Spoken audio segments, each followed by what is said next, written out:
Okay, guys, well, let's go ahead and get started here. Yeah, I guess the teens aren't going to be here this week. They're at a park. That's where they were last week, and I guess it threatened to rain, or it did rain, so they came back. So if it rains again, they'll come running in here. But other than that, let's go ahead and get started. Let's see here. Why don't we have Stephen? Why don't you lead us in a word of prayer? God, peace up, everybody. You're gonna peace up, peace help, the St. Louis conference went really fun, seeing people never seen for a long time. Peace up, peace up, we got a lot out of it. Peace up, we learned something. Peace up, my uncle got to come. Peace up, it inspires my uncle to study Bible and become a Christian. Peace up, peace up the summer games coming up, the Olympics. Peace up, there's no terrorist attacks. Peace up, peace help whoever you want to be leader of the United States. Peace up, it'll change the United States around. Peace up, everybody. You're going to pray, amen. Amen. That's a man with a lot on his heart. I like that, Steve. Stephen praying for everybody, boy. All right. Well, this is our second installment. I didn't really have a name for this class last week, but after writing the second half of it, I do have a name. We're calling it From Abram to Abraham, okay? From Abram to Abraham. Last week, I made some references to Abraham that I mixed up with Moses. I don't even know what I said because I haven't heard the tape, but Carlos corrected me and let me know that I said something wrong, and I'm guessing I said something about, I was talking about Egyptian captivity, and I was talking about that maybe happening before Abraham, which we know it happened about 500 years after. Was that it, Carlos? Yes. Was that okay? So I think that's what I said. So, and I even caught myself because I remember saying it and I'm thinking, wait a minute, is this right? And then Carlos made sure I knew about it, so he let me know about it at the end of class. So if I did that and you caught it, those of you that have been around longer, sorry about that. Just got mixed up there. Okay. Let's review what we talked about last week. We talked about God's 7 promises to Abraham last week, and I thought that was kind of a cool thing to look at. God made these promises before Abram became Abraham. These promises are the table of contents of the Bible. So when you look at the Bible and you think about it, you think, well, how do I know what's in the Bible? Well, if you read Genesis chapter 12, 1 through about 4, you'll see kind of an outline or a table of contents of the entire Bible. That's kind of cool to be able to tell your friends, hey, did you know the Bible has a table of contents? And that's where you find that. Those 7 promises were fame, fortune, and power. Those were things that God said, Abraham, I'm going to give you these things. Then he says, I'm going to give you land. I'm going to make you into a great nation. Kings are going to come from you. And Abraham, Jesus, is going to come through your line. So he promised all 7 of those things to Abraham. Again, his name was Abram at the time. And so that's pretty cool that God looked upon somebody who hadn't done anything yet, who hadn't arrived, who wasn't where he needed to be. God said, I still believe in you, and this is the covenant I'm going to set up with you. And it shows just how great God is, that even before we measure up, God says, I'm going to bless you, and I'm going to make you great. And that's what he did with Abram. And we're going to also see some things in today's lesson that help us out with that.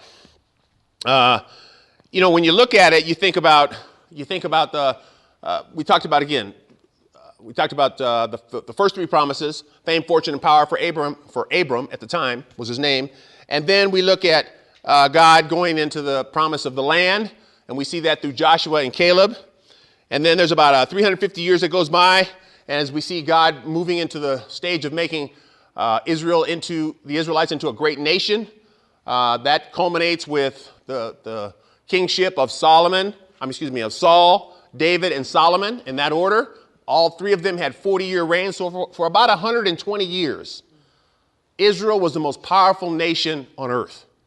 A nation that just 500 years before that was enslaved.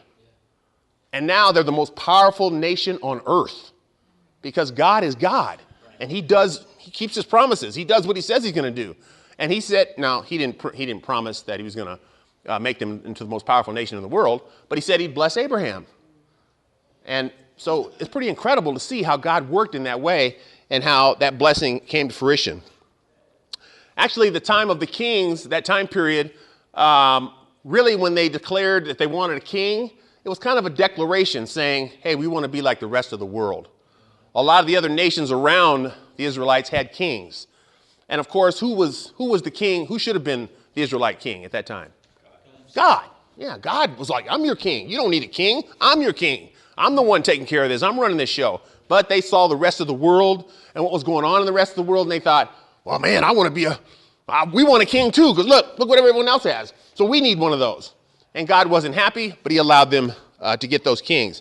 After that period that I just mentioned, with Saul, David, and Solomon, you had a period of about 350, 400 years of kings. The kingdom split. You no longer had a unified Israel. You had a northern kingdom and a southern kingdom, 10 tribes in the north, 2 in the south. And the northern kingdom, I don't think there was one good king. I think every single one of them was bad. In the south, there were a couple, Asa, and a couple few that were good. But, and I don't know the number of kings. I don't know how many it was, 30 or so. I don't know the number. But to have that long of a reign, and some of these kings reigned, like Manasseh, I just remember him, 55 years. 55 years. This guy sacrificed his kids, and I mean, he was not a good guy. Okay, he was not a good guy. And so some of those reigns that they had to go through of those kings were very, very difficult. But you see that there was a kind of a falling out. Things didn't go well. And then we come down to the period where Israel again starts to not do well, to not live up to the covenant relationship that they had through Abraham. And we see this northern kingdom that we talked about being attacked by the Assyrians, and in 722, they're taken. Then in 586, the southern kingdom is taken by the Babylonians. The Babylonians have about a 100-year reign where they rule the world, and they're the most powerful nation on earth. And then the Medo-Persians come along, and they have about 125-year reign. Then the Greeks come along, and they have their reign. And then the Romans come along. And in that kingdom, the Roman Empire, that's when Jesus is born, and all 7 of these promises are fulfilled.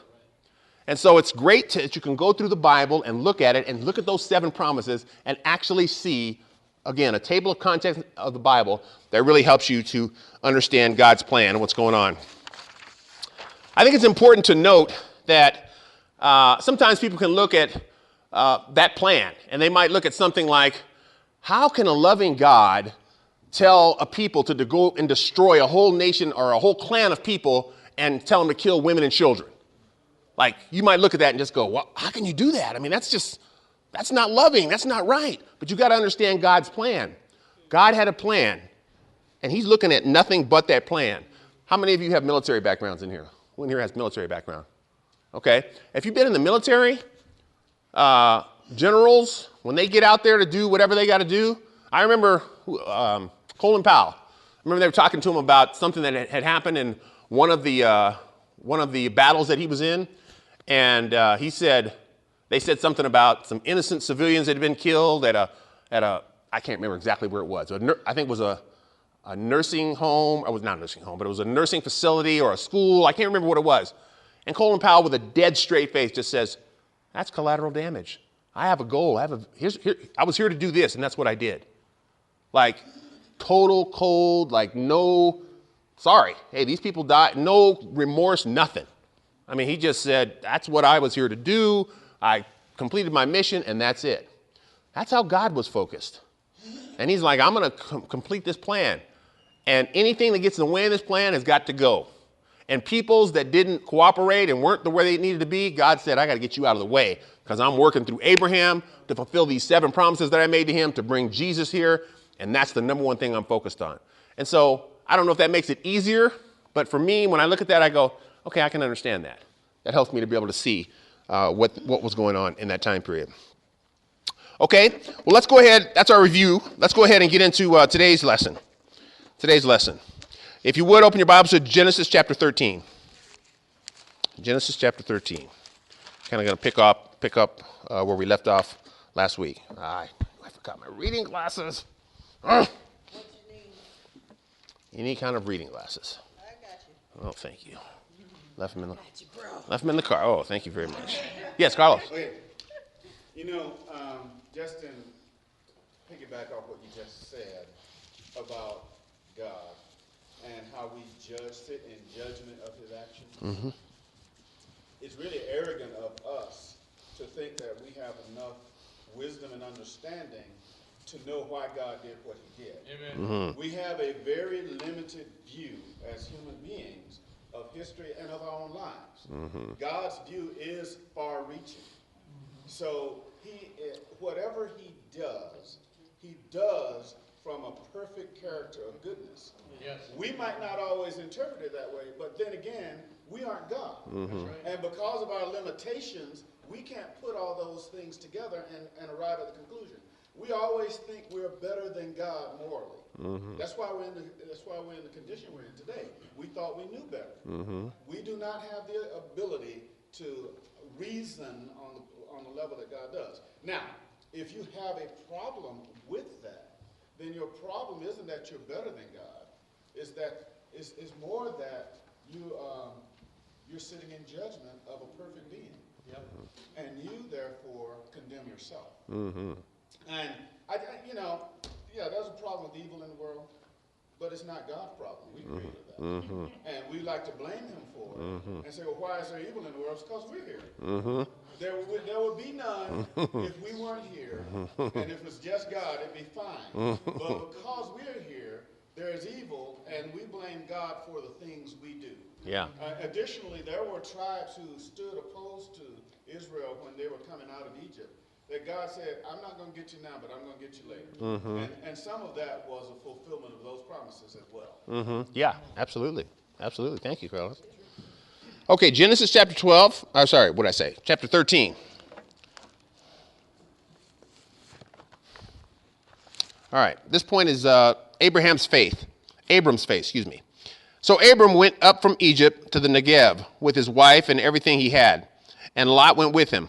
Abram had become very wealthy with livestock, silver, and gold. Once again, those promises that God made, fame, fortune, and power. There we see those things. From the Negev, he went from place to place until he came to Bethel, to the place between Bethel and Ai, where he had a tent and had been earlier, and where he had first built an altar. There Abraham called on the name of the Lord. Now Lot, who was moving about with Abraham, also had flocks and herds and tents. But the land could not support them while they stayed together, for their possessions were so great that they were not able to stay together. And quarreling arose among Abram's herders and Lot. The Canaanites and the Perizzites were also living in the land at the time. So Abram said to Lot, let's not have any quarreling between you and me, or between your herders and mine, for we are close relatives. Is not the whole land there before you? Let's part company. If you go to the left, I'll go to the right. If you go to the right, I'll go to the left. Lot looked around and saw that the whole plain of the Jordan towards Zoar was well watered, like the gardens of the Lord, like the land of Egypt. This was before the Lord destroyed Sodom and Gomorrah. So Lot chose for himself the whole plain of the Jordan and set out toward the east. The two men parted company.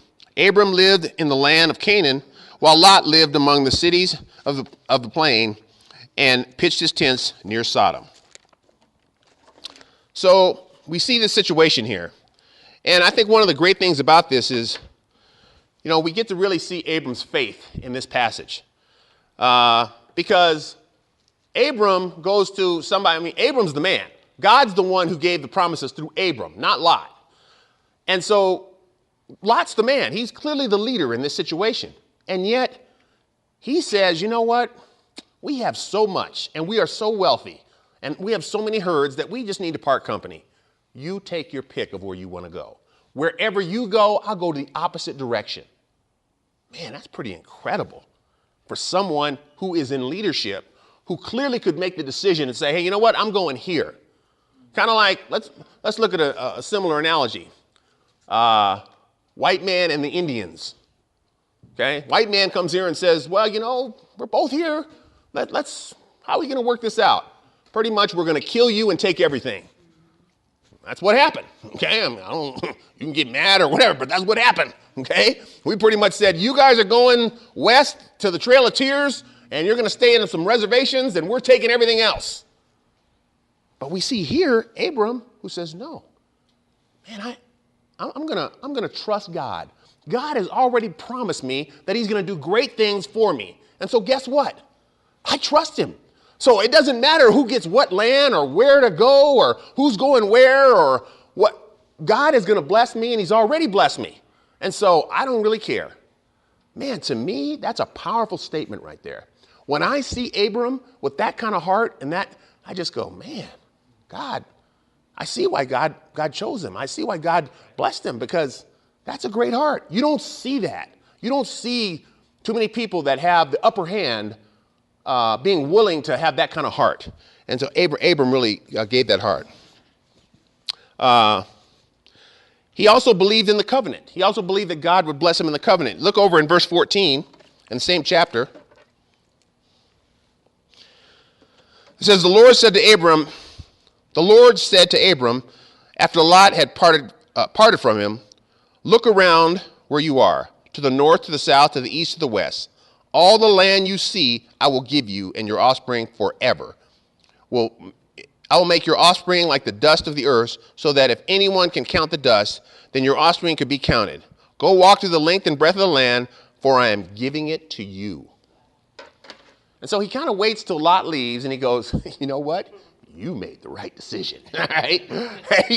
You made the right decision. Because I want you to look around. I'm giving all of this to you. And little does he know that later on, I don't know if you noticed that little part where it says Lot settled, and who did he settle near? Sodom. We know the story. Okay, I wouldn't have to go into that. We know what happened there. Let me just get close to some people that are really sinful people. I won't join them. I'm just going to get close to them. Isn't that how we are sometimes with sin? Isn't that how we are? I'm not gonna go all the way, but I'm definitely gonna look at that girl when she walks by. I'm not gonna cheat. I'm not gonna just come right out and steal, but I think I might cheat here. We're that way with sin.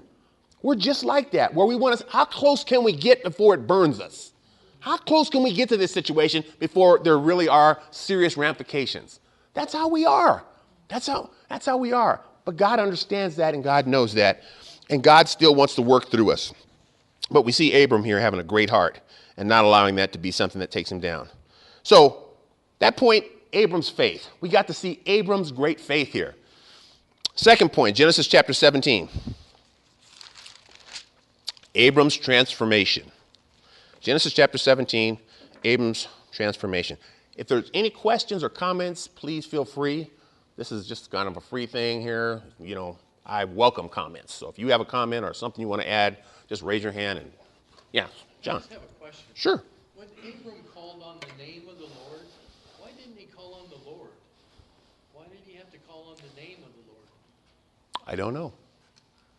I don't even know what that means. I don't know. I mean, I know in the New Testament, when we say calling on the name of the Lord, that looks like baptism. When we see that in the book of Acts, that phrase being used, that exact phrase means baptism. Here, we don't have baptism yet, so I don't know. Just a question. Good question, but I can't give you an answer for that. Okay, let us continue. Chapter 17, in verse 1. When Abram was 99 years old, the Lord appeared to him and said, I am God Almighty. Walk before me faithfully and be blameless. Then I will make my covenant between me and you and will greatly increase your numbers. Abram fell face down, and God said to him, as for me, this is my covenant with you. You will be the father of many nations. No longer will you be called Abram, exalted father. Your name will be Abraham, father of many nations. For I have made you a father of many nations. I will make you very fruitful. I will make nations of you, and kings will come from you. There's that promise about kings, the sixth promise. I will establish my covenant as an everlasting covenant between me and you and your descendants after you for the generations to come, to be your God and the God of your descendants after you. The whole land of Canaan, where you now reside as a foreigner. I will give you everlasting possessions to you and your descendants after you, and I will be their God. Then God said to Abram, as for you, you must keep my covenant, you and your descendants after you, for the generations to come. So here we see Abram going from Abram to Abraham. So we see this transformation taking place. Okay, and I don't know if transformation is the best word, but it's noted in the Bible, so I'm going to talk about it. Again, Abram was somebody that hadn't done anything yet, hadn't proven anything, and God still said, I'm going to give you 7 promises. I'm still going to use you in a way that I don't think Abram even understood at the time. And now he says, okay, I'm changing your name to Abraham. I'm changing your name to Abraham. So to me, I look at this kind of like a graduation ceremony. I'm really proud of you. You know, you've gone from exalted father, which is pretty high status. I mean, for someone, if your name was exalted father, that'd be pretty cool to have that name. Exalted father, that's not a bad thing. But father of many nations? Man, okay. Wow, God, where are you going with that? I'm going to be father of many nations? Whoa, that's a big deal. Exactly what happened. And again, I don't know that Abraham understood the scope of all of that and what that meant at the time when God said that to him, but it happened. I mean, that's what he ended up being. And so I look at that and I just think, man, God had some incredible vision for somebody that you and I might have said, what's so great about him? Why is he getting these blessings? What has he done that he deserves to get blessed like that? And I think for us sometimes, guys, we got to look and we got to realize God just loves us. Yeah. He just loves us. I look and I just go, why am I still here? Why hasn't God just gotten rid of me? As much of a sinner as I am, I mean, as many times I've messed up and done the wrong thing and said the wrong thing, and why does God continue to put up with me? Why doesn't he just get rid of me? You know, I'm getting to the age now where when I go to sleep and right before I get in bed, you know, when you get that real quiet period and you're almost about to fall asleep, it's like, and it's really, really quiet. It's like, wait a minute, is my heart going to stop? Second thing. You know, when you were a kid, you just, you didn't really think too much about that. When you know how it was when you were a kid and you're like, yeah, I know, but you didn't think about, but now I'm at the age now, like, where maybe this thing's going to stop tonight, okay? Maybe this thing ain't going to go anymore, okay? Maybe this is it. Maybe God's going to call it quits here tonight, okay? And so I have those thoughts. I think about those things. But I'm just grateful that God he loves me. In spite of me, he loves me. He cares about me. And he loves you. And he wants great things for you. And I just think, guys, we've got to believe that. We've got to believe that God is still working in our lives. That's right. That God still wants to transform us, just like he's transforming Abram from Abram to Abraham. And he wants to see great things happen in our lives. We've got to believe that. When this transformation happened, Abram was about 99 years old. Now, he lived 175 years. So 99 years old would be about the age I am right now. About 56, okay? That'd be the equivalent. And so he lived more than half of his life, and yet God was just starting to work. He was just beginning the work. And guys, believe me, I've been a campus student. In fact, I was converted in the campus ministry. And man, I'm grateful for what I got out of the campus ministry and what I learned and how I grew. And that's where I became a Christian. That's where I met my wife. I'm grateful for that.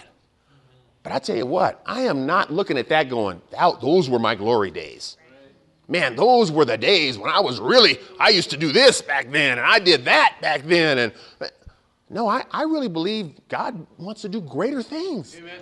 He still has more for me to do. I don't know what it is. I don't know all the things that he has in store for me. But I do believe that God wants to do great things, that he's still working in my life. Yep. And you know what, guys? We got to believe that. How many people we have in here over 50? Okay, man, like half the group. Ask yourself a question. You don't have to raise your hand, but just ask yourself a question. Do you believe God still can use you? Come on, man. Do you believe that? Do you believe God can still use you? Do you believe that he's still sitting there going, man, I got plans for you. Yeah. I've got some plans. If I told you, you wouldn't believe me.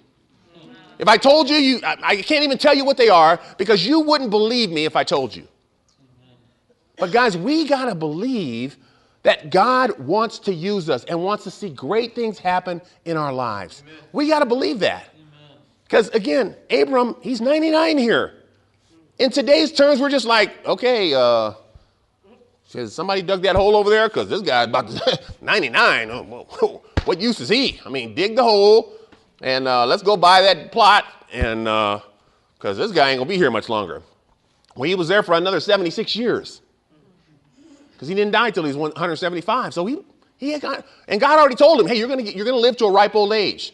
So he already knew. He didn't know how long he was gonna live, but when God tells you you're gonna live to a ripe old age, and most of the people around him at that time were dying at 110, 120, he probably knew, hey, I'm gonna get some years here.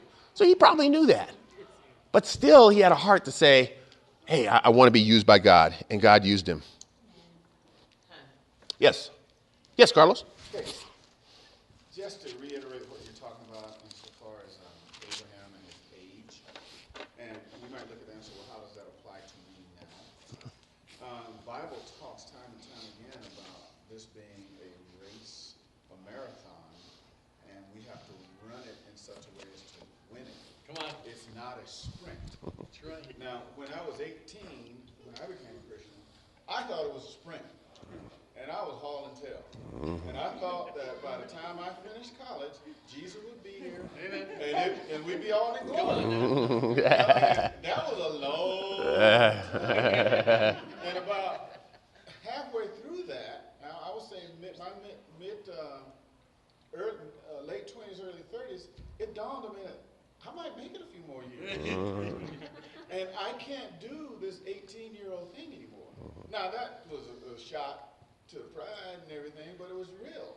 Now, it felt like at that time that I was being unfaithful to God. But what I did was rethink that says, I can't continue at this pace and make it till the end.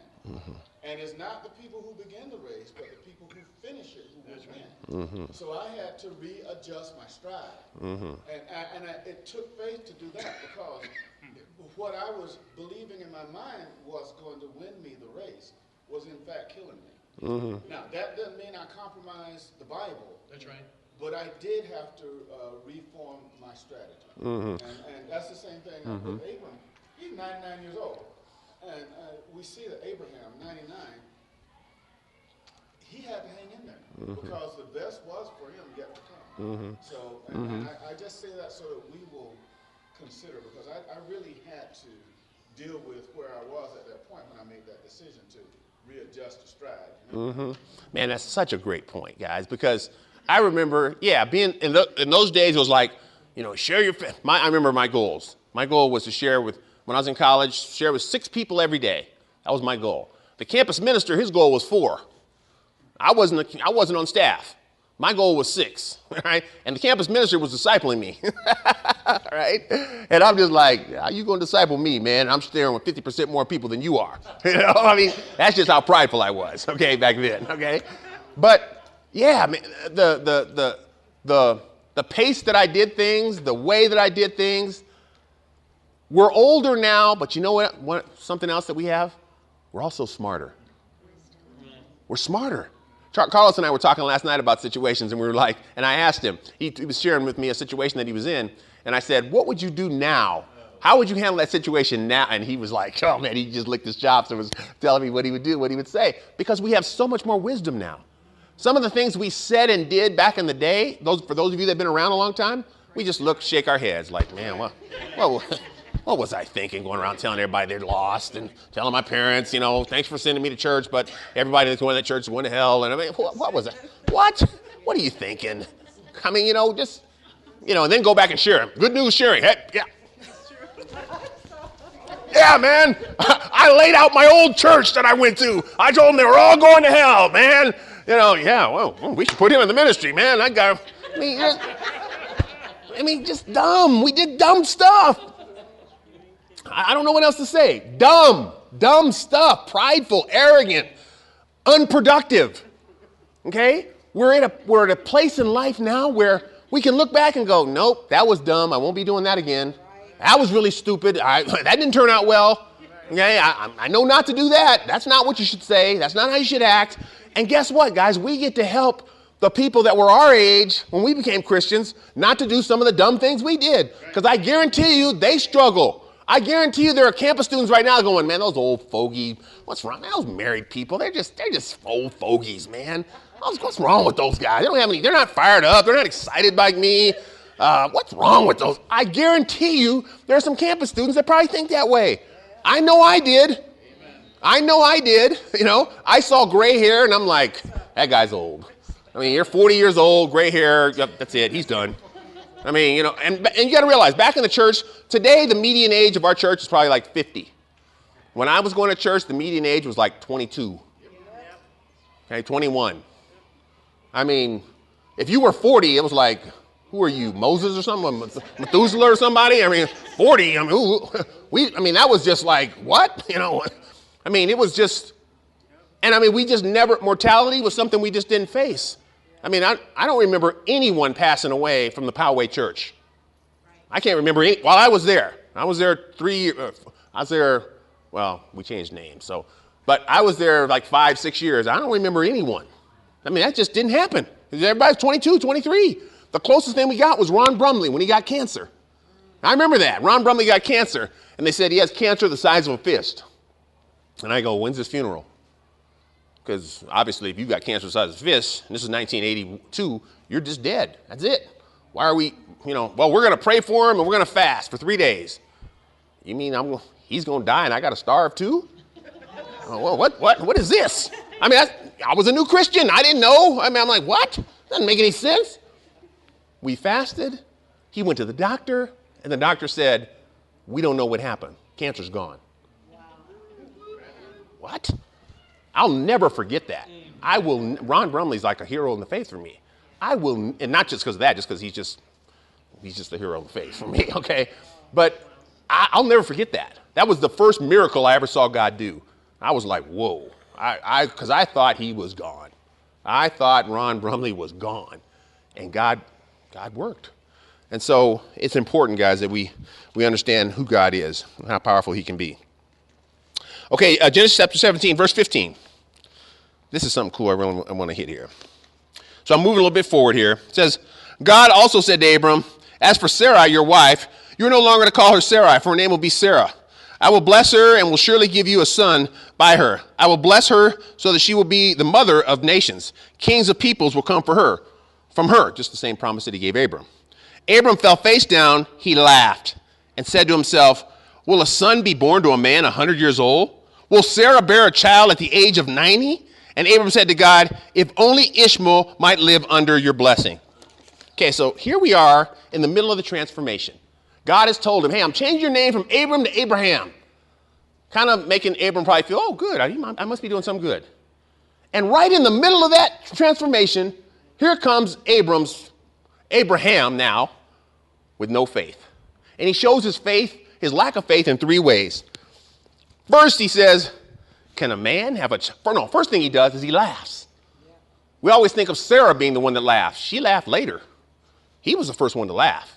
Abram laughed. I mean, here God is doing these incredible things in your life, already giving you these incredible promises that he's going to do in your life. And now he tells you you're going to have a son, and you laugh? He already told you he's going to make your descendants greater than the sands of the seashore, that he's going to make you famous, he's going to give you money, and he's going to give you power. He's going to give you land. He's going to make you into a great nation. Kings are going to come from you, and you're going to come. Jesus, the Savior of all mankind, is going to come through your seed. And now he says, oh, by the way, you're going to have a son. And he laughs.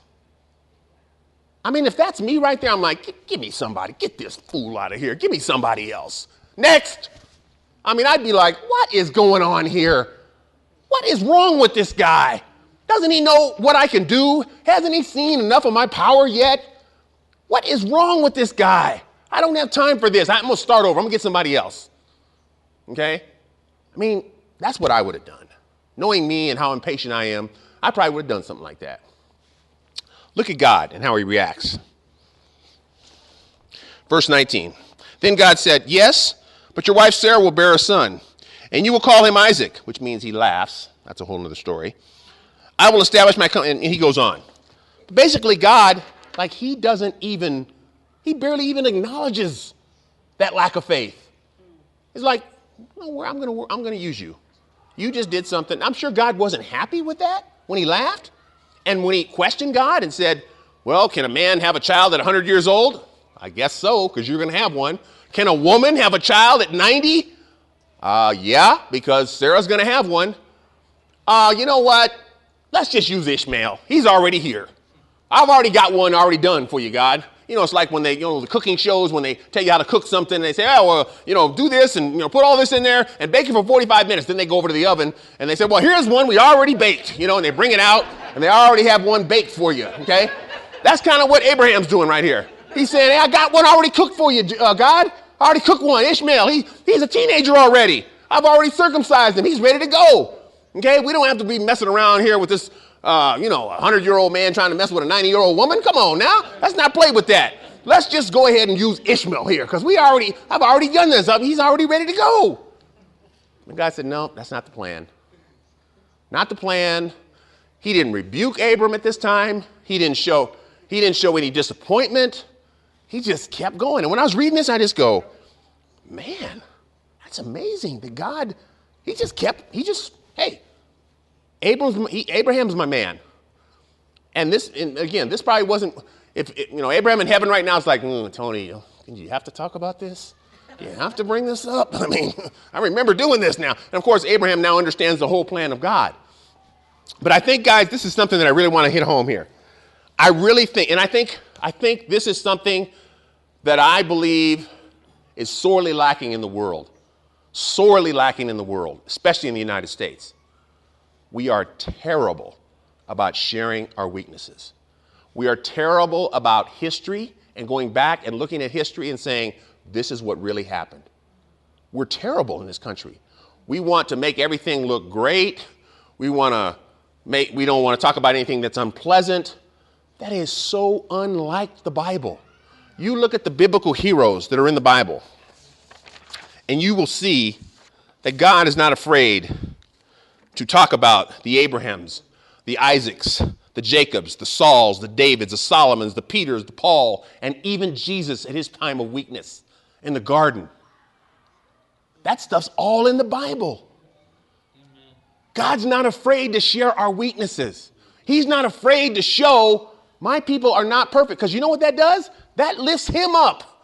That makes him look great. Just like Carlos was saying. You know why the world is the way it is? Because we're here. That's why the world is the way it is, because we're here. We're messing it up. We're the ones that are messing it up. That's why it's the way it is. And it's sad when you see people question God and, well, I don't believe in God because this happened, and that little kid got hit by a train, and and this cancer's out there, and so that man, what? People just we're not getting it. We don't see how great God is and how God works in our way. But I think it's important, guys, that we understand we have to get better at sharing our weaknesses. We have, and again, as those of us that are older, we've made a lot more mistakes. Let's let the young folks know, hey, man, no, don't do that. Don't think that way. No, man, that's a bad road to go down. You don't want to go down that road. And unfortunately, we live in a society, guys, where when you get older, like our age, over 50, you're almost like, you're ancient. I don't know what else to tell you. And it's just like how I looked at 40-year-olds when I was in my 20s. That's just, there's about a 15-year deal there. Anybody 15 years older than you is old. I remember when I played tennis. I was 20 years old, and I played tennis with this guy that was 35. And 35? Man. And he's telling me, yeah, man, I got tennis elbow, and, I got to ice my shoulder every time we play. And I'm like, man, please, I can play 9 hours a day and not even think, don't even drink any water, okay? And I remember that, just how I thought about people that were just 15 years older than me. Just 15 years older than me. And I just think, guys, for some of us, there's a statistic out there, because my daughter was born in 2001. 50% of women born after the year 2000 will live to be 100 years old. Wow. That's what they say. Because of technology and because of all the things they've got going on, women outlive men anyway because they're just smarter than us. Yeah, there you go. They don't do stupid stuff like we do, so they live longer than us, okay? But 50% of women that are born after 2000 will live to be 100 years old. Now, we see somebody 100, we're like, wow, you're 100? Long after I'm gone, there are going to be a lot of people walking around here 100 years old, maybe running. Who knows? They might still be, jogging at 100 years old. Who knows? But that's just where things are. So we still have life in us, guys, and we still have to realize God wants to use us and do great things. Where am I here? Okay, I hit that. All right. Genesis chapter 22, my last point. Abraham passes the supreme test.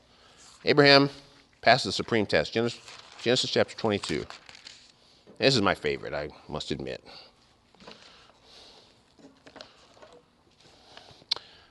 Verse 1. Sometime later, God tested Abram. He said to him, Abram, here I am. He replied, Then God said, take your son, your only son, whom you love, Isaac, and go to the region of Moriah. Sacrifice him there in a burnt offering on the mountain I will show you. Okay, so I want you to think about what Abraham must have been thinking after hearing that. Think about what he must have been thinking. Wait a minute. Whoa, time. And I'm sure, he had the timeout sign going. Whoa, wait a minute. Did I hear that right? Sacrifice and you heard how God said it. Your only son. So notice, you can't use Ishmael, okay? Because he did have other sons. Nope, can't use Ishmael. Your only son, the one that I made happen, okay? The only one that I'm going to accept. You got to take Isaac and go sacrifice him on the mountain that I'll tell you to go. I'm not even going to tell you where you're going. You're just going to go out there and you're going to sacrifice him. Think of what Abraham must have thought. Wow. I mean, if that's me, I'm like, God, what is the deal here? I mean, you put me through all of this. You tell me all these things and how you want to use me and how you're going to bless my descendants and how there's going to be more kids than sands of the seashore and there's going to be a great nation that's going to come from me and Jesus is going to come through this Savior of the world that I don't even know about is going to come and now you're going to take my son and you're going to make me kill him? You're going to make me sacrifice my own son? What's up with this plan? That's what I would have been thinking. But Abraham, by his actions, as you read through this, that's not what he was thinking. As they go on, and I'm going to just tell you because we're not going to read it here. But as he goes on, Isaac notices, kind of noticing here that we're going to setting up for a sacrifice, and I don't see a lamb. And of course, Isaac knew. He knew what was going on. He knew that when there was supposed to be a sacrifice, that there was going to be an animal. And since they were rich, they had money. He didn't say dove. He didn't say squirrel. He said lamb because his father was rich and had a lot of money. So he knew there's going to be a lamb or a ram or something big, And so he's looking around going, where is this sacrifice? And he has to be thinking, this isn't looking good here, okay? And then the Bible says that he was bound to some wood, that he got bound to the wood. It means he tied him up. Now, at that point, he's really got to be thinking, wait a minute. Okay, we fixing to have a barbecue here, and I am the main course. That couldn't have been feeling good for Isaac. He could not have been feeling good at that time. And yet Abraham stays totally 100% faithful to the plan, to the point of getting a knife and getting ready to slay his son. And then you guys know the story. God comes in and intervenes and says, oh, no, I trust you. You're exactly what I wanted. And I love this story because this shows me that Abraham actually has the heart of God, because we know that that's exactly what God did for us. God did this exact same thing for us through Jesus, his own son. And so we get to see that situation right here. We get to see somebody who's willing to give up his one and only son because he was a faithful man. But he passed the ultimate test. He passed the ultimate test. And I don't think he would have been able to pass that test if he didn't have faith in what God told him. And so when I look at Abraham and I just go, man, yeah, he made mistakes. And, we could have gone through and looked at different things he did wrong because they're in the Bible. The things he did wrong, lying about his wife, when we went to Egypt, lying and saying, hey, just say your name, say you're my sister, And he did it twice. It even went down to his son. And so you just look at those things, you think there are plenty of things that he did wrong. There are plenty of things that he said wrong. But when we look in Hebrews chapter 11, in the Hall of Fame of Faith, there he is. He's in the Hall of Fame.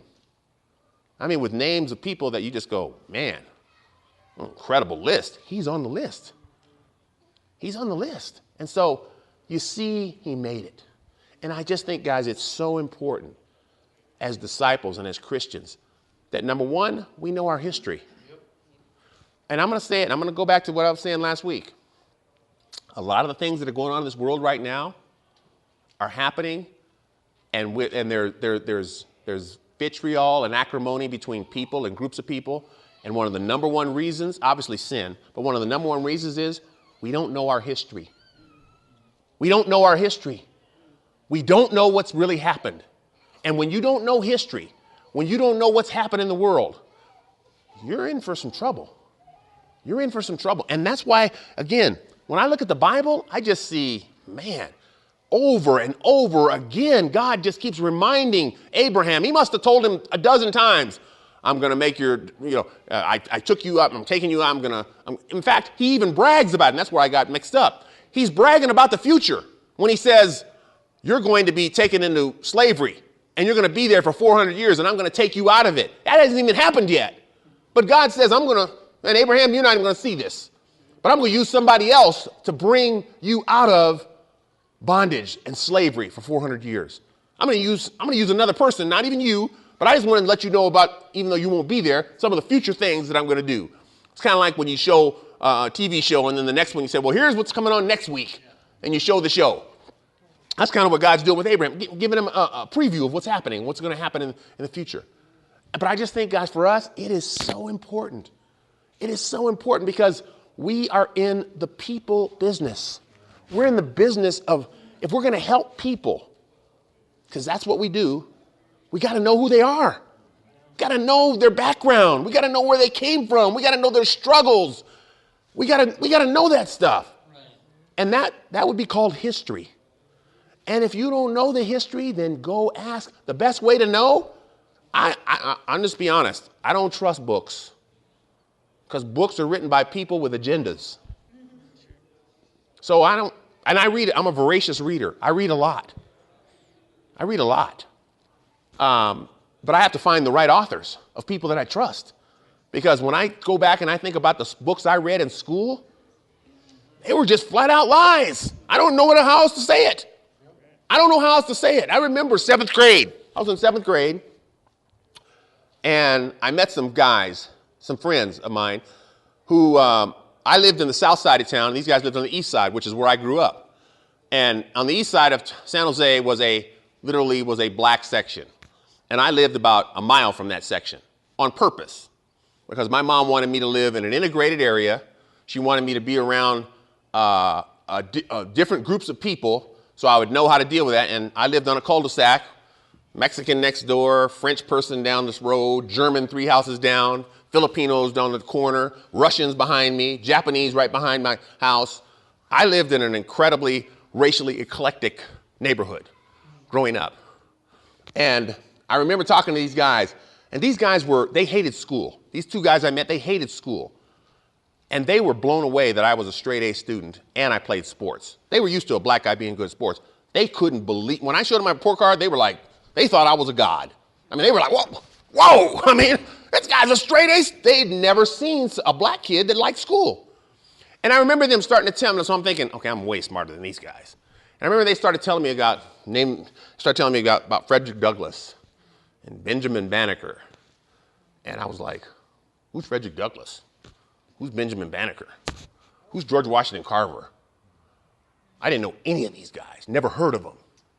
Of course, I went home to my Encyclopedia Britannica because we had Encyclopedia Britannica at the time. And of course, that was Google. That was Google back then, okay? Encyclopedia Britannica, and I looked in there and I thought, well, for sure I'll find him in there. Frederick Douglass? No. Benjamin Banneker? No. George Washington Carver, I think something in there. There was him and there was a peanut next to him. Okay, and that was about it. Okay, and about 2 sentences. And I remember going to and again, I'm a straight A student. I go to my history class and I tell the teacher, I said, what are we going to be studying in history? She says, we're studying the Dark Ages. I go, oh, good. We're going to be talking about black people. I'm happy about that. I'm excited about that. I'm going to learn something about my people finally. And she tells me what the dark ages are. And I'm like, you mean to tell me, what? Haven't I done anything in this world other than be a slave? Have I done anything? Because at that time, I'm thinking, I did nothing because no one taught me anything. I did nothing in this world. You were just a peon that did absolutely nothing. It was like a Tarzan movie, okay? Ooga booga, that's all I did. Walk around going ooga booga. I mean, like that's it? You're telling me I did nothing? Well, how did I get to be a straight A student in this classroom and there's not a guy in here that I can't whoop? How did that happen if I'm just ooga booga? Can you explain that to me? And I said it in that tone, I was very angry. And I remember I said, I'm boycotting this class. I will take the test, but I won't disrupt the class, but I don't want to hear this stuff if you're not going to teach me about myself. And my parents let me do it. I remember I got a D in the course. Got A's and everything else, got a D in that course. And it made me realize, I looked at that and I thought, one, I'll never do that again because I didn't like getting a D. The other thing is it made me really go after history to the point where I wanted to be a history major. The only reason I didn't do that is because I like math more. But I love history. I mean, I love history. I love looking at how things were and what's happened in the past because, man, when I look at the Bible, God is always reminding his people and taking them back to hey, I did this for you. Don't you remember when I did this? Don't you remember when I did this for you? Don't you remember when this happened? Don't you remember when this happened? Don't you remember when this happened? He's always doing that. He's always going back to the past. And guys, I just want to say this in closing. Learn your past. Amen. Know your history, not just biblically, but know the history of this country. Yep. We live in this country. This country is what, 234 years old, somewhere in there? We got to know the history, okay? 240, thank you. Yeah, 76, 16, yeah. 240 years old. We're 240 years old. We need to know what happened in this country. We need to know what went on, not what they told us 30 years ago or 40 years ago. But we need to know, guys, because we're going to find people that we're going to be able to reach and touch because of what we know. And I'm going to close on this. There's nothing more exciting than sharing God in the way that I've shared it today. Like, I would love to sit up with a Muslim, with a Buddhist, and let them share their faith and try and convert me and tell me what they have to offer. And I'm going, okay, you're going to tell me about Muhammad, a guy that's been dead for 1,500 years. Okay, next. You're going to tell me about Buddha, what are you going to tell me? I have an incredible story. I have a story about somebody who was a king who came to serve. You've never heard of that, have you? You can't name me one king in the history of this world that came to serve. You can't name me one king anywhere, any place that came to serve and thought about other people over himself, except Jesus. That's where I start. That's where I start my story. I just start right there. Then I get to tell you God's plan of salvation and how it includes everybody of all colors, of all races, of all ethnicities, of all multiple sins that they've committed in their lives. God can forgive anybody. That's the God I serve. Amen. That's who I follow. Right. And that's the story I get to tell. And so, guys, that's why it's so important to know what the Bible says, to know our history so that we can help people to be what Abraham was. He went from Abram to Abraham. First, we saw Abraham's faith. We saw Abraham's transformation. And then we saw Abraham pass the ultimate test. And I hope and pray for you that you can also pass the test that God's going to put in your life. Thank you very much. Amen.